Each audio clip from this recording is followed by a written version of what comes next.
En este video hablaremos de la rotación en cuerpos rígidos. Ahora, antes de continuar, vamos a hacer una pequeña elaboración sobre las cuentas que vamos a tener que realizar y sobre la notación que utilizaremos en este contexto. Así, fíjense ustedes, en caso de haber una rotación, usualmente cada una de las partes del cuerpo rígido se desplaza, mientras a mayor distancia se desplazan a mayor velocidad, porque el desplazamiento dependerá justamente de la distancia hasta el eje de rotación. Entonces, si hay una rotación en un ángulo delta θ, la longitud del segmento sobre el que se desplazó ese segmento de partícula o ese segmento del cuerpo rígido sería R por delta θ, el segmento de arco. Entonces nosotros vamos a estar utilizando θ como una variable. Por supuesto estaremos utilizando R como una variable importante. R sería la ubicación o la distancia hasta el eje de giro. Y en particular podemos especificar de manera más precisa que la velocidad angular instantánea se describe bastante bien en términos matemáticos, en términos de la derivada de θ respecto al tiempo. ¿Cómo cambia θ en el tiempo? Nos dice la velocidad angular instantánea. Ahora, el movimiento circular uniforme es una simplificación que suele utilizarse para describir muchísimos sistemas, que consta de la idea de proponer que omega, que la velocidad angular, es una constante. Si la velocidad angular es una constante, obviamente nosotros podemos tomar la derivada de una constante en el tiempo y eso será cero. Y eso implica que no hay aceleración angular, es decir, que el movimiento va a ocurrir la rotación va a ocurrir a una tasa constante, pero también va a implicar que nosotros podemos escribir de manera sencilla el valor del ángulo en función del tiempo. El ángulo en función del tiempo será θ0 más omega 0, por supuesto, pero omega es igual a omega 0, así que no importa, omega 0 por t. Y esto se parece a la fórmula que describe el movimiento rectilíneo uniforme con velocidad constante. Pues la similitud llega bastante más allá. Si el torque neto no es cero, recuerden que el torque es R, el radio o la longitud del brazo donde se ejecuta una fuerza. Entonces sería la longitud de ese brazo por la fuerza por el seno del ángulo entre estos dos vectores. Así, de omega dt, es decir, el cambio de la velocidad angular no sería cero.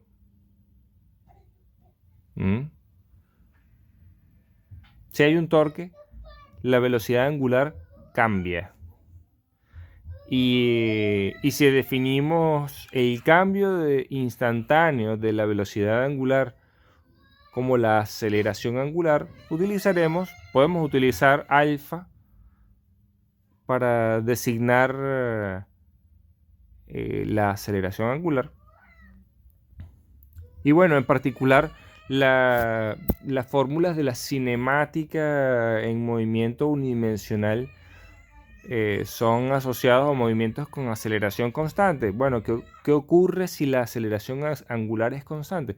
Bueno, nosotros podemos determinar en ese caso de manera exacta cómo van a estar relacionadas la velocidad angular a la aceleración angular. De esta forma. Es decir, inicialmente tomará un cierto valor. En t igual a 0, el valor de la velocidad angular es omega 0, pero en la medida que aumenta el tiempo también aumentará la velocidad angular dependiendo de cómo sea la aceleración angular. Esto es, por supuesto, si la aceleración angular es constante. Entonces esto sería un movimiento circular uniformemente acelerado. ¿Y cómo es θ? Bueno, la analogía se sigue respecto a cómo es el movimiento uniformemente acelerado a lo largo de una dirección o de una dimensión. El movimiento rotacional uniformemente acelerado tiene un θ que puede determinarse como θ0 más omega 0 por θ, perdón, más omega 0 por t, más un medio de la aceleración angular por el tiempo al cuadrado. Y bueno, hay otras fórmulas que pueden utilizarse o que pueden determinarse a partir de estas, como esta otra, que la velocidad, perdón, que el ángulo a un tiempo t puede determinarse en términos del ángulo que provee la orientación en un determinado tiempo del objeto por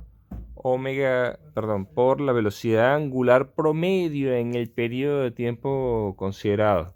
Así, si omega es la velocidad angular a tiempo t y omega 0 es la velocidad angular a t igual a 0, entonces omega más omega 0 entre 2 es la velocidad angular promedio. Simultáneamente,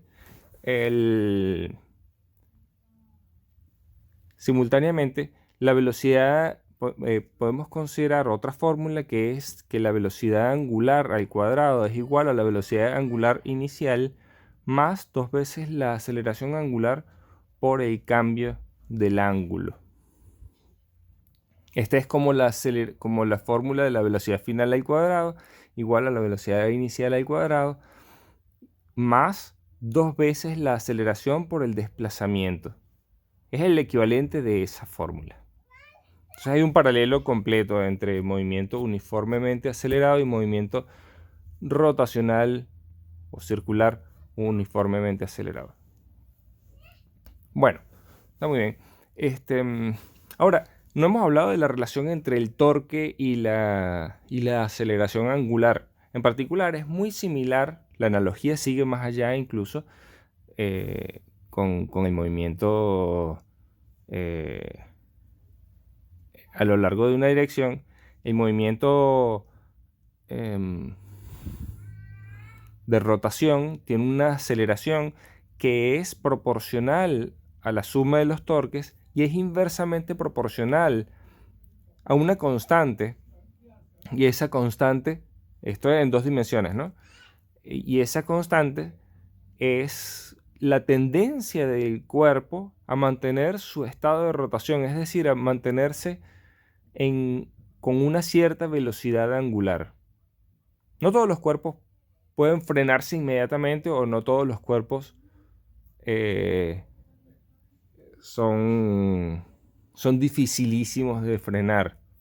Dependiendo de cómo sea el cuerpo, uno puede frenar su rotación con mayor o menor dificultad, ejecutando mayores o menores torques. Y en particular, esa inercia rotacional, perdón, esa tendencia también la denominamos inercia. Pero por supuesto será la inercia rotacional. Antes decíamos que la masa es una medida de la inercia. Bueno, la inercia rotacional es una medida de la tendencia del cuerpo a mantener su estado de rotación. Entonces se entiende la relación entre la masa como inercia, como la inercia relacionada al movimiento longitudinal, mientras que la inercia rotacional eh, está asociado es al movimiento de rotación. Y bueno, en todo caso, la inercia rotacional depende de la forma del cuerpo, no solamente de la masa, y en términos generales es bastante difícil de estimar utilizando fórmulas. Ahora, no necesariamente es difícil determinar la inercia rotacional de un cuerpo. Si uno tiene claro alrededor de qué eje desea evaluar su inercia, uno lo que hace es que cuelga el objeto de un punto que se encuentre a lo largo de ese eje y hace que el objeto rote, ¿sí? Es decir, ejecuta torques sobre el objeto y mide la dificultad que se le presenta para hacer girar el objeto alrededor de ese eje en particular. Es decir, pues uno puede medir la inercia directamente ejecutando torques y viendo cómo cambia la aceleración angular en función de los torques que uno ejecute. Básicamente diciendo que la inercia es igual a el torque entre la aceleración angular, ¿no? No es difícil determinar esta fórmula a partir de la anterior que habíamos considerado. Pero para hacer una estimación matemática, bueno, primero tenemos que ver cómo es la inercia rotacional de un objeto alrededor de un punto. Y bueno, si consideramos que la fuerza está relacionada al torque por el torque igual a el brazo por la fuerza, el brazo en un movimiento circular sería el radio del círculo, ¿verdad? Entonces, utilizando esta relación, la inercia puede determinarse de manera muy sencilla como para una masa, ¿no? Para una masa podría determinarse como esto que está acá. La inercia de una masa sería la masa por el radio de rotación al cuadrado. Eso sería la inercia rotacional. En el caso de tener varias masas relacionadas entre sí, moviéndose en conjunto, atrapadas una en movimiento de la otra, o moviéndose todas a la misma velocidad angular, por supuesto, sería equivalente. Al hacer eso, la inercia pasa a ser la suma de las inercias de cada una de estas masas. Por supuesto, si estas masas se encuentran en radios iguales, uno podría sumar las masas, aunque no se encuentren en el mismo punto, porque se pueden encontrar en distintos puntos a lo largo del círculo. Como ejemplo, podemos poner una masa girando alrededor de un eje. El eje es este. Entonces, si la masa está moviéndose alrededor de ese eje, tiene una inercia que es m por r cuadrado. En el caso de ser dos masas, como la inercia sería la suma de las inercias de cada una de las masas, entonces tendríamos 2m por r cuadrado.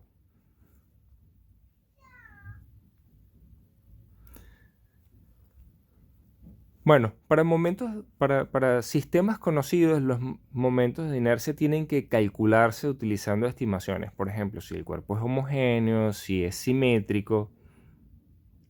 Y si no es simétrico, en términos generales, como ya dije, suele ser bastante complicado.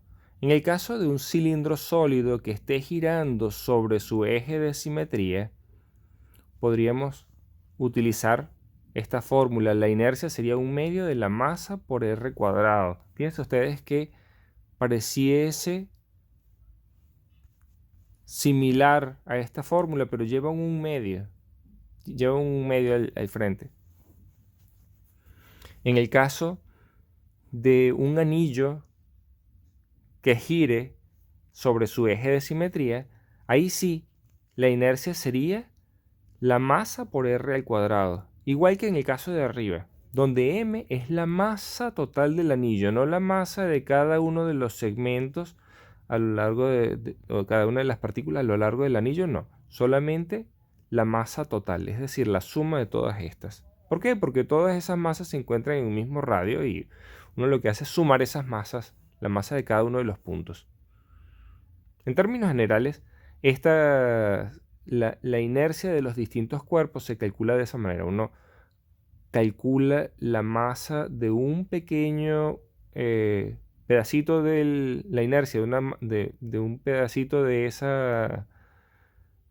objeto, y luego la de otro, y la de otro, y los suma. Y por supuesto, si el objeto es continuo, uno puede transformar esa sumatoria en una integral. Entonces, en el caso de una esfera, girando la esfera a lo largo de algún eje que pase por su origen, la inercia sería 2/5 de la masa por el radio de la esfera al cuadrado. En particular, uno no tiene por qué girar el objeto alrededor de un eje de simetría, ¿no? Como hemos hecho hasta ahora. Uno podría, por ejemplo, girar una varilla rígida. Por la mitad, por ejemplo. Pero no a lo largo del eje de la varilla. Si la varilla es delgada, la inercia sería 1/12 de la masa por la longitud al cuadrado. Si girásemos una varilla delgada alrededor del eje de simetría, fíjense ustedes, lo que ocurriría es que el radio de la varilla sería suficientemente pequeño como para que r cuadrado fuese despreciable. Uno podría decir que la inercia de una varilla delgada girada alrededor de su eje sería 0, como acá. Una varilla delgada es un cilindro, pero con radio muy pequeño. Entonces, la inercia sería, uno podría estimarla como 0. Después tenemos otros ejemplos. Un cilindro sólido, pero girando no a lo largo de su eje, no girando a lo largo de su eje, sino a lo largo de un punto que pasa por el medio.